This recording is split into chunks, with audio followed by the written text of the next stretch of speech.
Hola, bienvenidos resilientes. Hoy es el programa número 3 con Arnold Cardales y hoy vamos a hablar acerca de un poco el tema de la curaduría y cómo llega a una forma alternativa de, de utilizarse, de ejercerse. Ok, pero para eso hay como bueno, una transición de hechos que han sucedido y de cosas que pues se han experimentado y de personas que pues han experimentado, han ido como de la A a la B. Y Arnold nos va a explicar hoy un poco cómo la curaduría, como lo que es en sí, ha podido ser o transformarse en otra cosa, según a necesidades o intereses que en lo contemporáneo pues surgen. Sí. Bueno, hola. Olis. Déjame sincronizarme aquí contigo porque puse como que te puse aquí chiquitica, no sé cómo dice eso. En vista. Dice aquí, this meeting is being recorded. Que ya está empezando, ya empezó, ¿no? Sí, Ajá, entonces, allá. Bueno, ya. bueno, entonces, ¿cómo están? Yo Ya espero llevamos que tres, bien, ya que no se llevamos tres. aburran. Ay, sí, ¿verdad? Yo creo, yo creo que no, porque es un tema interesante que yo creo que a todos nos incumbe, pues, en cuanto al arte, ¿no? Al arte Es un tema contemporáneo. súper divertidísimo. Yo me puse bueno, no, me puse una camisa que me regaló una, una amiga del Congo allá en Brasil. Mira, qué bonita es. Ay, me encanta. Es hermosísima. No me la podía poner porque no me entraba y le tuve que hacer botoncitos, le tuve que mandar a hacer esto aquí para que se pudiera, para que me entrara la camisita. Ay, la tuviste que confeccionar. Sí. Bueno, lo que le había planteado así ahí era hablar un poco como de formas alternativas de la curaduría, ¿no? Que en el ámbito contemporáneo existen como algunas formas o prácticas curatoriales que han ejercido algunos grupos y también singularidades, personas relacionadas al campo del arte y que de una u otra forma, a través de su experiencia práctica dentro del campo, han, han vislumbrado una forma distinta de concebir esta práctica. Como ya yo les había comentado en los otros, en las otras sesiones, con relación a la curaduría, que tiene un pasado más amplio del que yo he venido conversando con ustedes, lo que he intentado es dar como una visión muy personal y basado en lo que yo he ido recopilando, investigando y haciendo relaciones de manera interdisciplinaria, vamos a decirlo así, ¿no? Como hallando algunas respuestas que en la literatura del arte no es fácil pues conseguir, sobre todo cuando se trata del tema de la curaduría. Se consiguen textos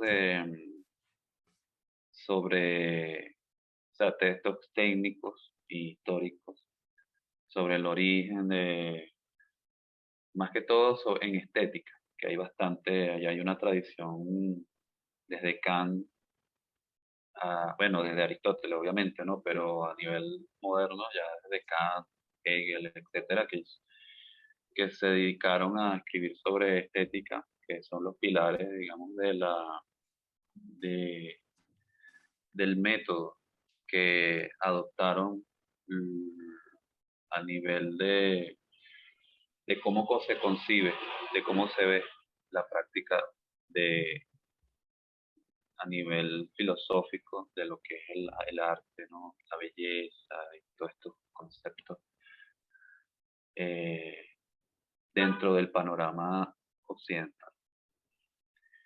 Entonces, para comenzar, me gustaría comentar que dentro del panorama de, digamos, como de las curadurías alternativas, no me las conozco todas, obviamente, pero yo creo que las más interesantes son las que no están nombradas, o sea, las que no tienen una clasificación y no se han autodenominado como prácticas ya dentro del campo. Yo me dediqué en un tiempo como a pensar ciertas prácticas artísticas que, que tenían un alto contenido curatorial. Y eso se debe a que la figura del artista cambió desde comienzos del siglo XX. Y en Occidente, claro. O sea, estoy hablando como en un horizonte occidental. Y en el caso de nosotros, occidentalizado. Porque nosotros captamos, nosotros chupamos de la teta de Occidente y, y va a sonar feo, pero somos como una especie de copia mala de lo que se hace y lo que se ha hecho en Europa con esto y en Estados Unidos. Con esto no quiero decir que, que no hay, ¿cómo se dice? Que no hay originalidad, una palabra que a mí me da urticaria también, No, pero entonces, yo te porque no entiendo, existe. porque estamos hablando de algo que se ha hecho, pues copiando, Exacto. Sí, no, y porque de hecho, sí, que no tiene nada que ver con la obra, por ejemplo, del artista, que evidentemente es súper auténtica y podemos nombrar a muchísimos artistas, pero en este caso lo que hemos hecho es copiar, o sea, en la curaduría lo que se ha hecho es copiar.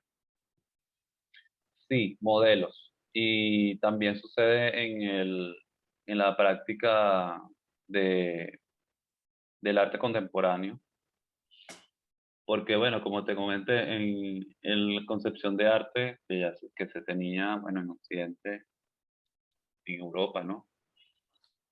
Era colectivista en la Edad Media, ¿no? Occidental. O sea, eran talleres, en el caso de los artesanos, ya que estaban en talleres, y en el caso de los que hacían oficios viles, fuera de lo, ar- de la, digamos, de talleres de artes y oficios, ¿no? Fuera de eso, en la vida popular, ¿no? El cocinero, el zapatero, tal y tal, tal, que también eran considerados no artistas, porque eso ni existía, ¿no? Eso vino después en el Renacimiento, pero sí eran considerados eh, un arte, ¿no? Y en el caso de de estos grupos casi, ¿cómo se llama? Eh, sí, estos grupos como de artesanos que pertenecían a un taller de un maestro, ¿no? Las obras eran colectivas y las firmaba el maestro. Él daba las directrices, según ciertos parámetros técnicos, y los artesanos terminaban las obras. De hecho, se pueden en algunos cuadros de algunos maestros reconocidos, sobre todo de temas religiosos y tal, se nota como algunas, como, como que hay varias manos ahí, o sea, que no es una sola mano, una sola pincelada que hizo todo esto, sino que varias manos metieron su, su oficio ahí, pues, en tal caso. Entonces, bueno, con relación a la curaduría, se ha hecho prácticamente lo mismo, en el sentido de copiar. Eso es un tema también interesante, lo de la copia del original, es un tema amplísimo. De hecho, fíjate, aquí tengo un libro que habla sobre eso, que es muy interesante, este libro. No sé si sabes, está en portugués.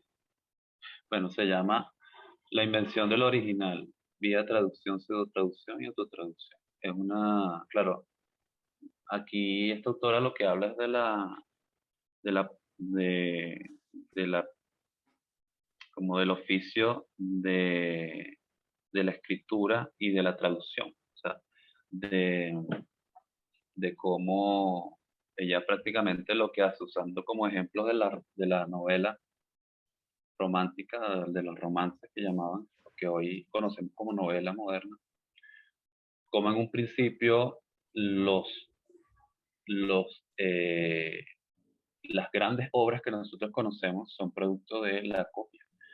O sea, los romanos o los latinos copiaron a los griegos, sus clásicos, y les pusieron otros nombres y así. Y, y los textos bíblicos, que son los textos literarios más antiguos son los bíblicos. Y de ahí nace, en su esencia, todo lo que vino después, porque el conocimiento en la antigüedad estaba en los templos, ¿no? No vamos a hablar de filósofos ni nada de eso, sino ya en, en la era, ya en la era cristiana. El conocimiento era en los claustros y ahí solamente estaban los curas, o sea, hablando de una manera coloquial, eh, los que custodiaban el conocimiento, y esto era una cosa muy enterrada. Y bueno, ellos lo que hacían era traducciones, y cuando se trataba de textos bíblicos o textos sagrados, ellos intentaban copiar lo más, o sea, lo más fiel posible. Eso era una práctica que los romanos llevaban porque, como se sabe, en el siglo IV la religión oficial pasó a ser la cristiana, ¿no? Con Constantino y todo este cuento. Y en los claustros lo que se hacía era copiar, ¿no? Se traducían en los textos antiguos del hebreo, de estas lenguas, eh, del griego, ¿no? Antiguo, tal, a la lengua latina. Y, y cuando se trataban ya de textos paganos, ellos literalmente plagiaban. Eso era lo que literalmente hacían. Eso lo dice ella aquí. Y bueno, eso ya es harto conocido. Lo que pasa es que ya lo da como ejemplo de la no, como para ejemplificar de dónde viene la novela moderna, que, que son los romances, ¿no? Y es muy interesante porque yo siento que esos son los vestigios de lo que nosotros hoy conocemos como originalidad. Ya después en la ilustración con Diderot, y su enciclopedia, ¿no? Y también, o sea, en la época, ¿no? El concepto de genio que se manejó bastante también, ¿no? Que, que también se empezó a manejar esta idea del genio creador. Y todo este cuento nos distorsiona un poco algunos conceptos que, que yo creo que se tienen que tener en cuenta en la actualidad. Por ejemplo, cuando se habla de creación, Yo siento que mucha gente habla, no, que yo soy un creador. Y lo que en realidad somos es productores. O sea, porque la creación es un concepto teológico. Y eso creo que poca gente lo sabe, lo maneja. O sea, cuando se habla de creación, estás hablando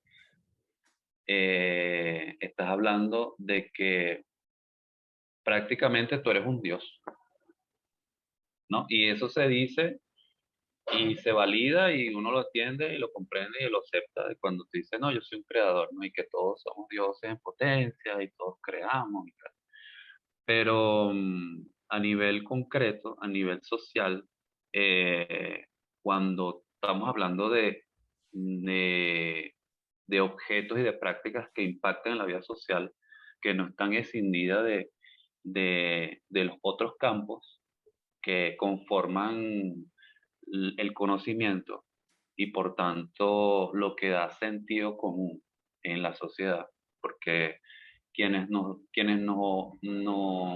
dan la concepción del mundo como la conocemos, aunque no lo veamos, ha sido precisamente lo que yo te he venido explicando en las otras sesiones, y ha sido la idea del conocimiento, de la episteme moderna que viene dada a partir de el saber científico y de todo lo que se ha desarrollado como disciplinas aisladas, o sea, como disciplinas cada una en su lugar sin mezclar.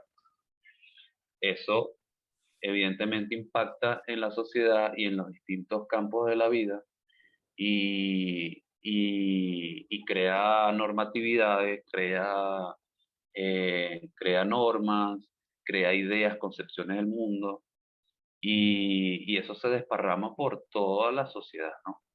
Y cada Claro, sociedad se va apropiando de eso. exacto. Y nosotros en ese sentido nos apropiamos de algo que nos parece que tiene una estructura, ¿no? Al hacer curaduría. Exacto. Entonces, en el caso del curador como del artista, ¿no? Toda esta digresión, toda loca ahí que he hecho, eh, me parece que es interesante como tenerla en cuenta a la hora de nosotros percibir enfrentarnos como a una práctica ya sea curatoria o artística, ¿no? En este momento. ¿Por qué lo digo? Porque el artista hoy, hay una diversidad de formas de concebir la práctica del arte, ¿no? Pero los que marcan una tendencia, vamos a decirlo así, son los grandes centros casi corporativos del arte, ¿no? Y es una pirámide que desde arriba va hacia abajo, ¿no? Y los más pequeños copian lo que está arriba o reproducen, vamos a decirlo así, para no entrar en polémica y empezar yo a hablar también, retomar el tema de la copia y la cosa. Reproducen eso. Entonces, lo que por eso te comentaba, o sea, me parece fastidioso que yo siempre dé como vuelta en cuestiones históricas y tal, pero es que lo que nosotros hoy conocemos como algo vino de una serie de relaciones históricas y sociales que si no te las evidencian, si uno no las pone en claro, de manera diáfana se pierde, ¿no? Y vemos las cosas como muy descontextualizadas y aisladas, muy abstractas, así, ¿no? Como es todo ahorita en el arte Sí. y sobre todo en el estudio del arte, ¿no? Que mientras menos te entiendan, es más intelectual, es más uff. O sea, si la vaina es más inentendible, es porque es una vaina rechista, porque una vaina súper uff, ¿no? Eso es lo que se maneja.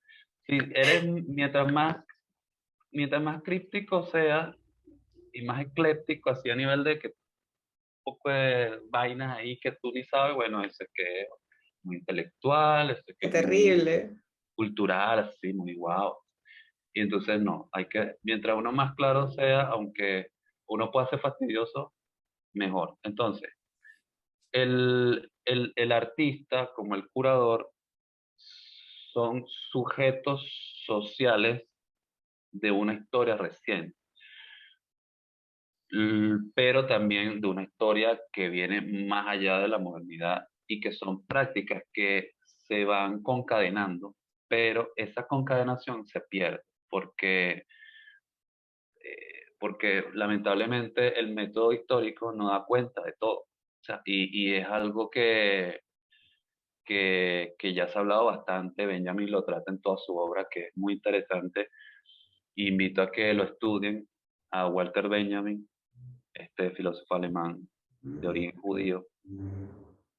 Y él tiene una frase muy bonita y que, bueno, ha sido dicha muchas veces, que más o menos parafraseando es que quien, quien cuenta, al final quien cuenta la historia es el vencedor, son los que vencen. La historia la cuenta quienes son vencedores. Y los que pierden o los que pisan la historia o los vencidos siempre quedan opacados y esas historias también cuentan a la hora de crear el mosaico tan grande que es esto que llamamos historia. Entonces yo veo, fíjate, yo veo al artista, no al artista como que la víctima. En algún aspecto lo puede ser, pero yo siento que hay una relación, había una relación, digamos, dialéctica entre ciertas fuerzas eh, que han ejercido cierto poder de dominación con otras que han sido dominadas. Pongo un ejemplo. Eh, yo relaciono nuestra forma de relacionarnos con ciertos roles dentro del campo del arte, con los roles que nosotros cumplíamos en la colonia.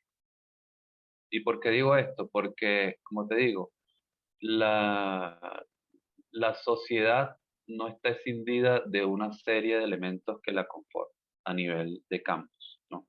Está el campo cultural, está el campo, muchos campos, el campo de la salud, de la medicina, el campo pedagógico, el campo religioso, el campo, miles de campos, ¿verdad? A nosotros nos los presenta el método que te expliqué, nos los presentan aislados. Es decir, tú vas a una universidad y tú estudias medicina y ya tú no sales de la medicina. Tú estudias medicina. Y te pueden meter materias así como que, bueno, filosofía y tal. Pero es medicina lo que tú estudias, tú no estudias más nada. Igual para otras carreras o disciplinas. Entonces, lo que se debe hacer es meterse, no que vas a estudiar, te vas a meter en una universidad y vas a estudiar todas las carreras que necesitas, ¿no? O sea, es hacer relaciones entre objetos de estudio y lo que bordea esos objetos de estudio, relacionarlos con otras disciplinas, ¿no? Que están relacionados. Entonces, en el campo del arte,